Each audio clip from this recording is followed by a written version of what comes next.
So we're back and we've had a brief conversation about the gap. And so I'm going to help you with answering how do you close the gap. So tonight we're looking at talking and listening. And as much as we talk too much, we listen too little. And listening is going to be the way to close the gap. But let's carry on about the talking. So, as was mentioned here, this talking, walking into a room, talking, as if that person was empty until we arrived. So there's no respectful entry. And then when we are expecting respect, we are getting what we do, walking in and talking. Because that's what we do. We go straight in there and demand the attention of the person we want to talk to in practical terms. So it's going to be quite a shock to the system doing the respectful entry. And that means that you can't really keep talking to people that you can't see. Because you can't see what they're doing. You can't see what they're thinking.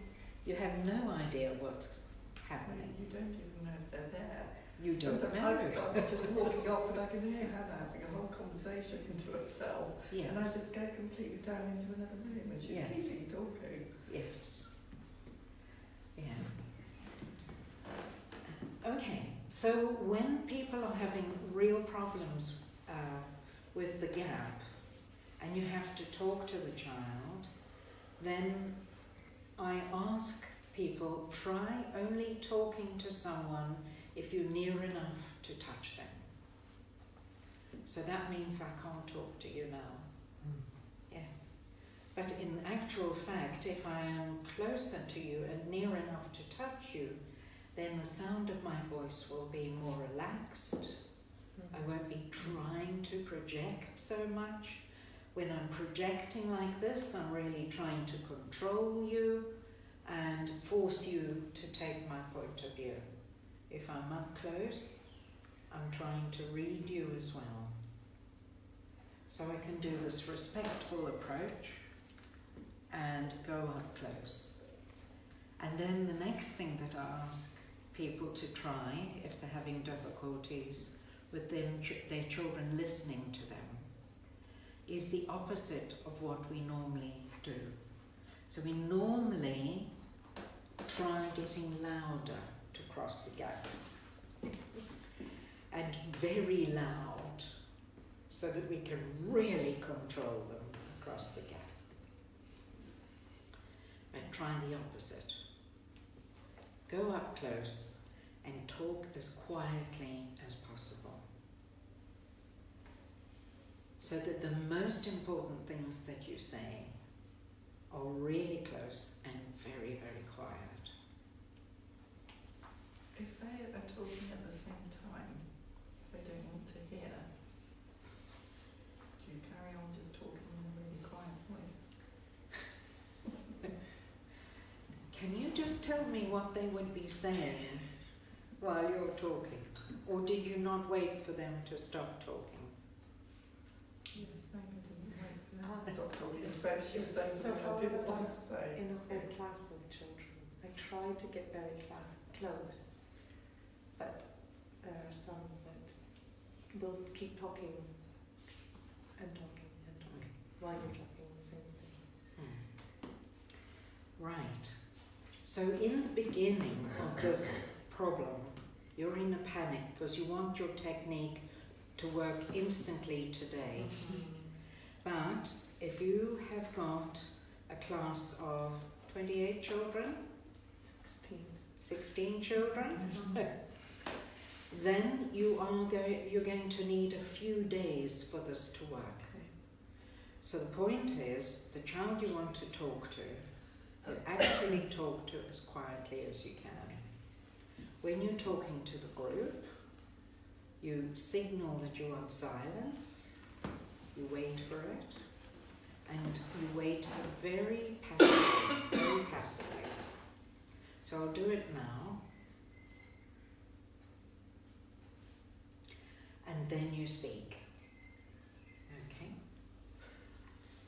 Right? You will get a moment. Don't be pedantic and wait for purity. Mm-hmm. Wait for the children to know they were quiet and then you spoke. Sometimes you speak and you halfway through a sentence and there's chat, then you speak. Okay. Okay. And very soon they start to be able to hear that you're not talking. Because what they used to is they talk and you talk. So use that waiting. When we are in a panic that we're running out of time, that's when we try methods that never work.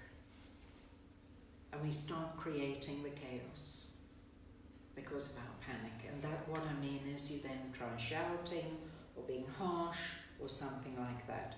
How useful is that? We still try it though. Okay. So then we get to the point about talking where I suggest you never ask someone to do something that you know they won't do.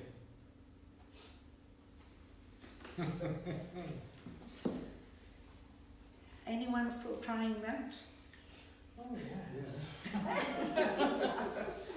Now, it's interesting, isn't it? You know it won't work, and still you do it. Can you understand why you still do it? Because you want them to. You hope they'll learn.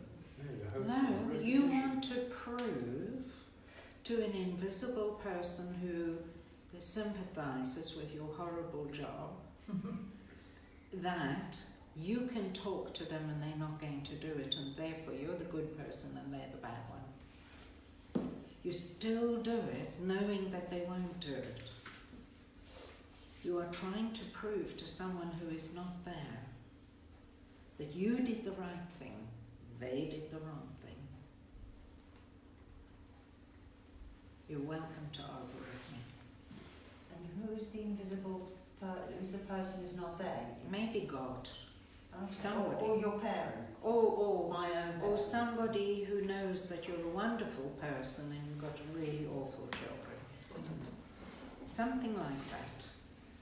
And some people are even sarcastic in that and lifting their eyes to the ceiling, and they're all alone with their children. Or even saying something to themselves. And you hear parents say, why do I keep repeating myself? Yeah. And other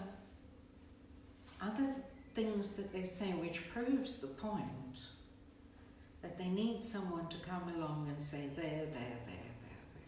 I'll take over. You go and have a rest. Yeah. It's a gap.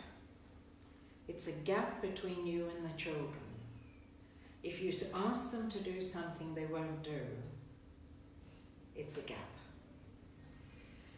So now that means only ask them to do something they will do. How's that? Very difficult. So, we'll just check this then. So you ask them to do something that they won't do. What happens next? Okay, rebellion. Right. Okay. Well, there's some shouting. Okay. Raise voice. Refusal. Eventually they do it? Yeah. Because what else? You threaten to take everything Yeah. away. Yeah. Okay. All the hell So- is working. Right, so what is the age of this person that you're threatening to take all this stuff away? 12. Chastise. 12. Yeah. Right. What are you going to do when they're 14? take their stuff away. What are you going to do when they're 17? That'll be a bit more of a challenge. Something along the lines, if you want to be in this house, you live by my rules. So you're going to kick them out at 17? Hopefully. Joking. 16. Why wait till 17? Yeah. What happens then? Once they've been kicked out. Mm. Lost. They become a YouTube You influencer. worry about it constantly. It's the end of your life. Not the end of their life, it's the end of your Never life. goes on. Yeah, yeah. You will never have peace again. Yeah, guilt. So here we go. It doesn't go away. It doesn't go away. And as soon as you take something away from a child, if you take their belongings away, you can only do it briefly, and then you will have such a big gap between you and the child because you've taken their things away. Now, what's happening subtly underneath the taking away of things is that the gap is growing more and more, and it's growing on the level of the way they care for their own things and their own bodies. Bodies are attached to things. Do you understand what I'm saying? So then the potential for behaving dangerously, taking substances that are poisonous, doing activities that risk lives, all of that belongs to that kind of gap. So that gap is very, very serious. So I recommend with the strongest conviction that you don't ever threaten to take something away. Once it is theirs, it is theirs. Would you do it to your partner? If your partner hasn't cooked your dinner, would you say, "You didn't cook my dinner, I expected my dinner, I'm now going to take away your guitar, sewing machine"? Whatever. Yeah. So, It's interesting to bring the relationship, just like when we were talking about the 5-year-old and respectful conversation, that if we talk about these things, we can talk about them in terms of relationships between people Yes. that live together in a house, not controlling relationship Yeah. of a parent having control over a child. Because when that's happening, as you describe, the parent is trying to get the child to be obedient. They don't want the child to learn, they just want the child to be obedient. So if you imagine yourself now having to be obedient to somebody, have you ever come across this in your adult life where you have to be obedient? What does it do to your spirit? Can you feel it destroying your body? yeah, breaks it, isn't it? How quickly it destroys your body. So the reason why we do this trying to control is because in our instinctive learning, the chaos that makes us full of fear, we want to control the chaos. But actually what we're doing is what was done to us, and we think, that didn't do us any good. But we don't know anything else. So in actual fact, the child who is not with you is the one that needs more care for their things and their body. So you don't take their things away, you care more for their things.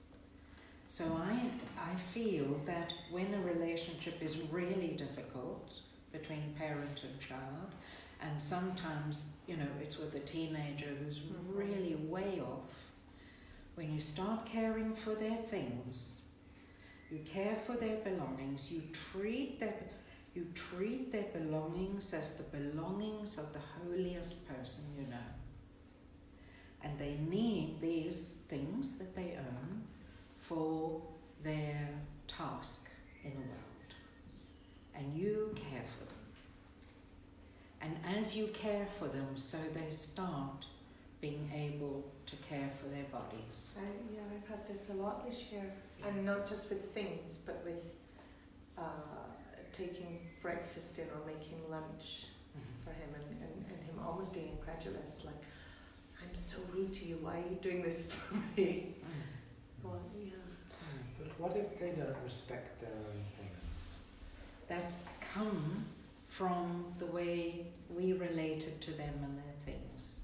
So think, I'm a parent, I'm overwhelmed by chaos, and I'm overwhelmed because they live with me and they've got their things here.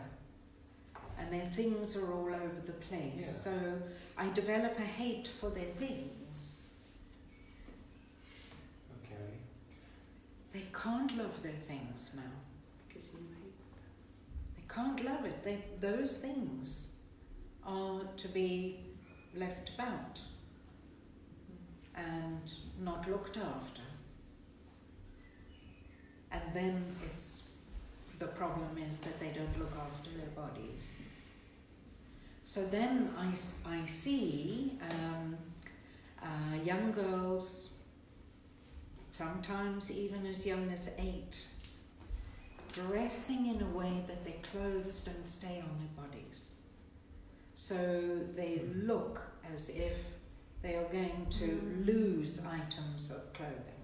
Yeah? And then you look at them and you start to see this precocious way of behaving sexually, and the clothing is more and more falling from their bodies.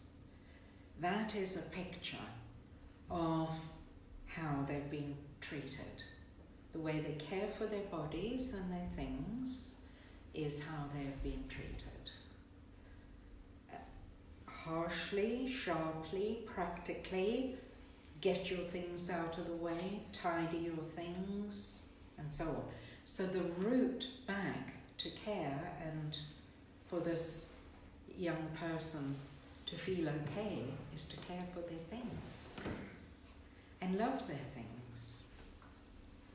Now, a long, long time ago, a young mother was mourning the loss of her child who had just died.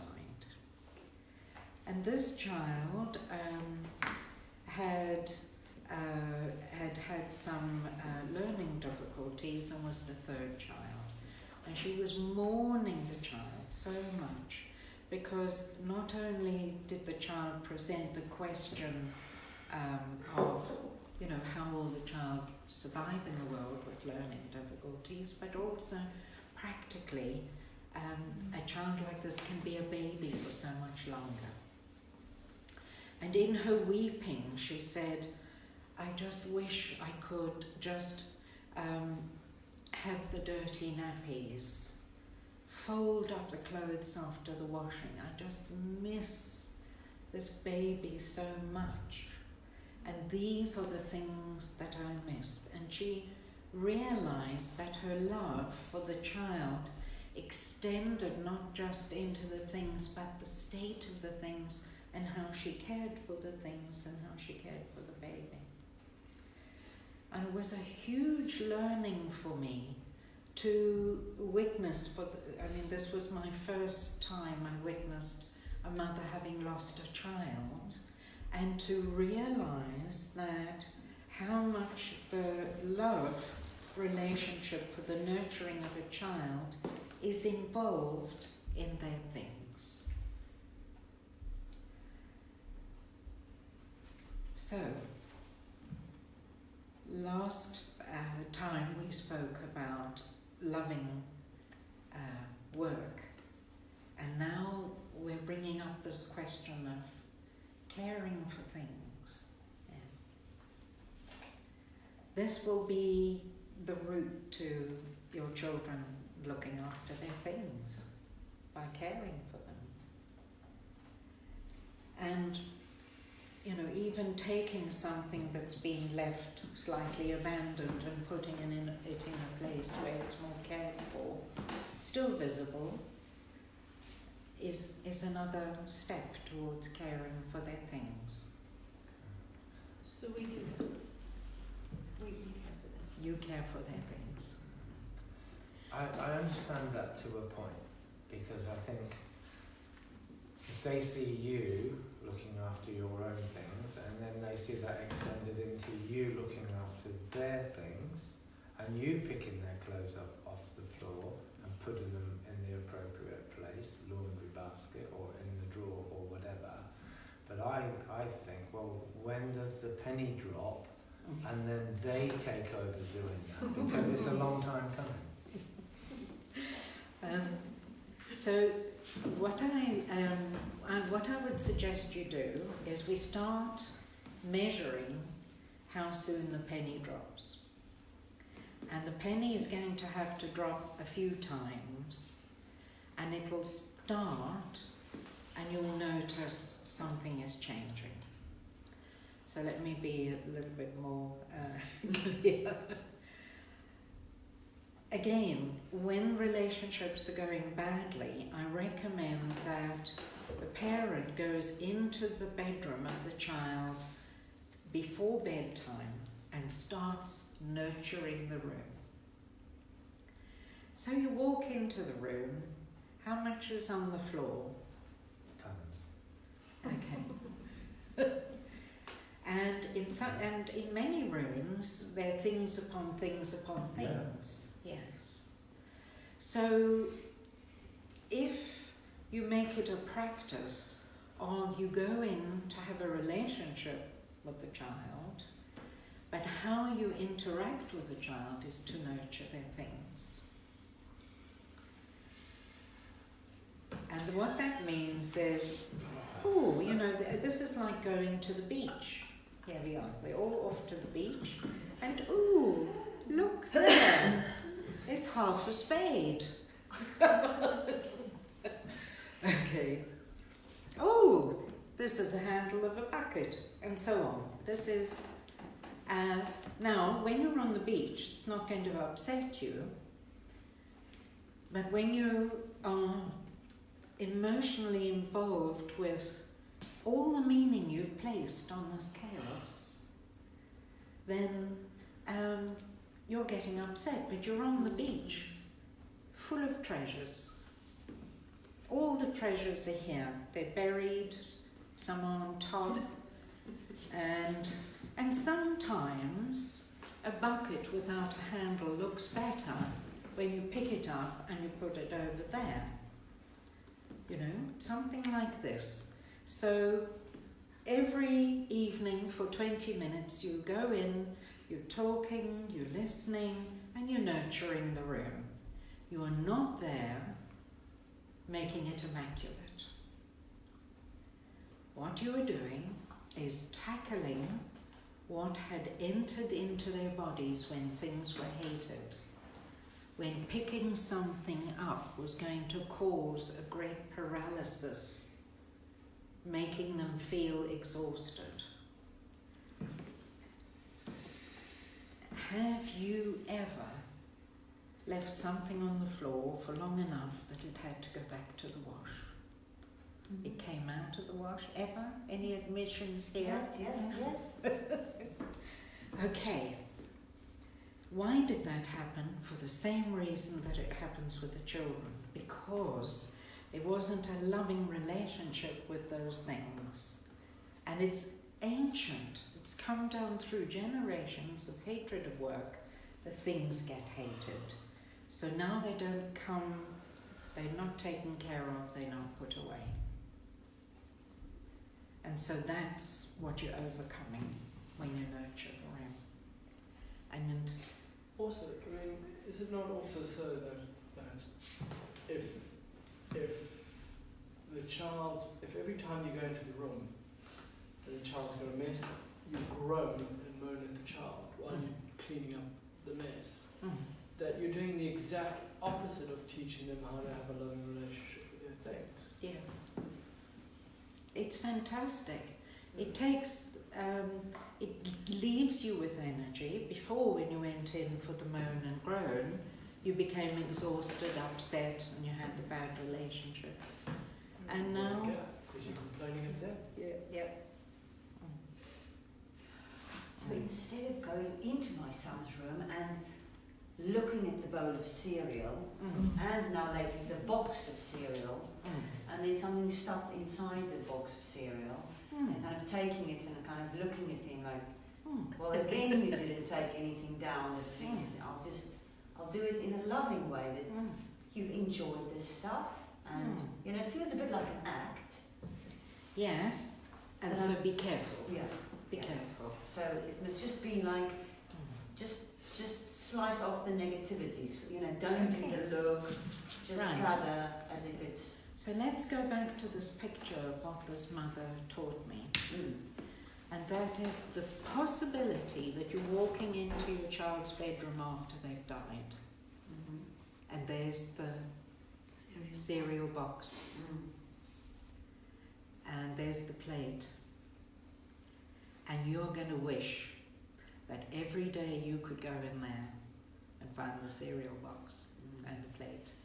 And that's all you need to think about, because they're leaving footprints wherever they go on this beach. And every footprint is really special to you because it's your child's footprint. So it changes. And the fact that you don't have anything horrible to say about it. Everyone's feeling better. Sometimes the children, so this technique is also used in teaching, and sometimes the class is saying things like, it feels better in here. And they're looking around to see, has someone painted or something? It's feeling better in here. Because it's tidy? No, because there's no hatred of things. Okay. Yeah. Does the child need to be in the room when you do this? No, it doesn't actually, because if the worse the situation, the more likely you're in there alone. My daughter doesn't want me touching her things, so that's quite tricky. So, has she got things on the floor? Mostly. Yeah, she's got. Do you do her laundry? Pardon? Do you do her laundry? Yeah.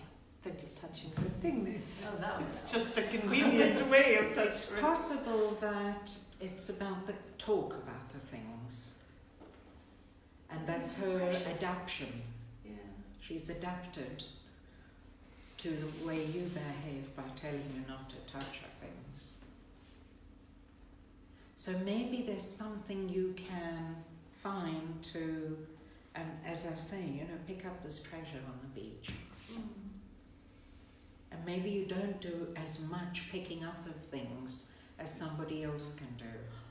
I have got a bad back, and so Right. she does have to regularly pick her things up Yeah. because my back can't always do it. But Okay. once she's put them out, sometimes she piles things Yeah. come up. The pile will go from the floor Yeah. onto a table, but it's Yeah. not sorted. So that you can sort it. Yeah. That's probably it. And then I do tidy Great. her things. But I say, but you can see it. But she's like, don't. But don't try and teach her how to tidy her things. No, I didn't do that. I If did we- maybe she's at school and then Yes. she come home and it's like the pile's not there. Can you do it? In Try front the of her. 20 minutes at bedtime. With her. Yeah. Which brings us to the listening. So when we're looking at children going through 3 ages of childhood, the way they speak will change. The first 7 years, they will what they talk about are things that are being done. Things that they did, things that they like doing, things that are being done. And what parents are sometimes interested in are feelings and thoughts and plans for a better life. But children are only interested under the age of 7 on things that are done. So when you're listening to a small child, that it makes a big difference if you're listening to what gives them joy than if you listen to something that gives you joy. Now, when the children are between 7 and 14, they would like to talk about things that inspire them. They would like you not to react in a acting way or something like that to the things that inspire them. They would like you to travel with wonder as they speak about the things that they want to talk about. And with the children over 14, they want to test their ideas on you. And parents can go into a terrible panic during the teens. The images they have of children going into all sorts of unsavory activities, and they're on track, you know, as soon as the child speaks an idea, then the parent is filling in with, and I know all about that, and I've been a person for a long, long time, and I know everything, and so if you had that thought, this is the right thought, and it ends that way. Yes. Listen to parents of teenagers stopping their children from speaking and finishing every thought they have. It's out of their fear. Teachers do the same. So, but what the child wants to do, the teenager wants to do, is start to feel, you know, I'm nearly there, entering into the world on my own, and I'm having all these ideas and thoughts, and I need to test them. Now, I've thought of many ways of describing how you listen to a teenager, and I've come up with this.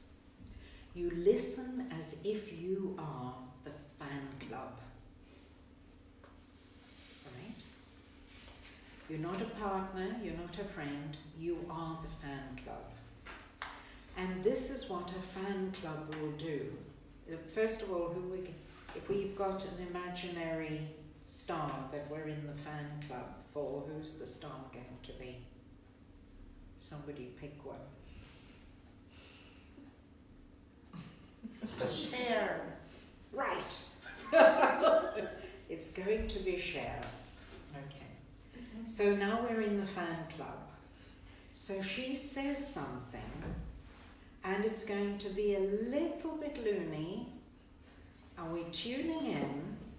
Are we thinking, oh my goodness? However, she then says something else, and then you start to get it, that this has inspired her whole life. And then you think, well, thank goodness I didn't shut down the fan club. And so while you are the fan club, you can hear and wait and listen and hear and wait and listen. And what the child experiences is a huge release of a burden, because you can hold the thought while I think a bit more. And I'm practicing. This is a rehearsal for the real thing that comes later. And I've told you that one first, because don't forget it. When you are listening to teenagers, don't try and save them from doing anything dangerous. This is very good advice in a parenting workshop. You listen like the fan club, and then you haven't lost them.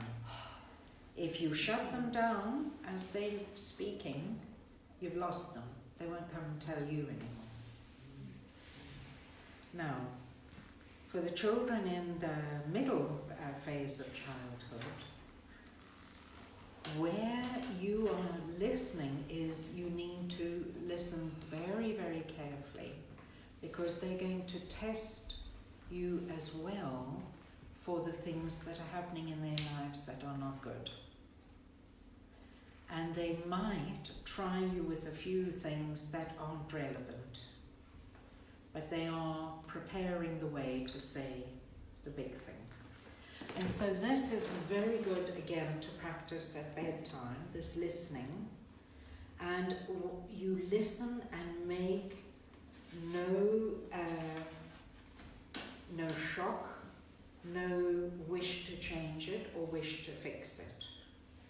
And you have it in mind all the time that the child can manage, knowing that you know. So if you have to say anything, you say something like, will you manage? Always tell me if you're not going to manage, and then I can help. But you don't say, I can help, I can fix it, I can change it now. And this will reduce bullying in schools massively. Because when children are telling their parents about being bullied, what they're actually saying is, care for me, listen to me, my life is hard, you're never paying attention unless I'm having a terrible time. So therefore, I'm going to tell you everything terrible that happens to me, and it isn't what they want. But if you say, how did you manage? So if you have a child in the class that has that going on, can you still say, can you manage to them on the playground when they come and tell you? Okay. Yes. Yeah. Can you manage? Would you like to stay with me? I can do that for you. Or would you like to see how you can manage? Would you like to what to me? See, you can stay with me if you feel you can't manage, but see if you can manage. Yeah. So, another point about listening to the middle phase of childhood is that children can be experiencing something that they don't know if they should cope with this or not. And so they test you with various scenarios. But they might be wanting to tell you something very real that's really harming them. And they won't tell you if you're not listening well. If you're very reactive, yeah? If you see your relationship with your child as just practical, you are overreactive. So you need to hear these things. So a bit more about that. So I'll tell you more about that. So I was doing something to help a child who wasn't yet reading, and I would visit the home of the child, and I became aware of the children not being happy, and I realized that the little one was very jerky with his movements, like a nervous rat, and very unappealing as well. The next child was moody and angry, and the one that I was working with was really, sort of thin from trauma. Okay. So when I'd finished my task with this child, and I was leaving, I was very concerned, so I said to the mother, if you ever need to talk about something that worries you, just call me. So within a day, she called me and she said she's very worried about the children's behaviour. The first child is telling her that she's stupid.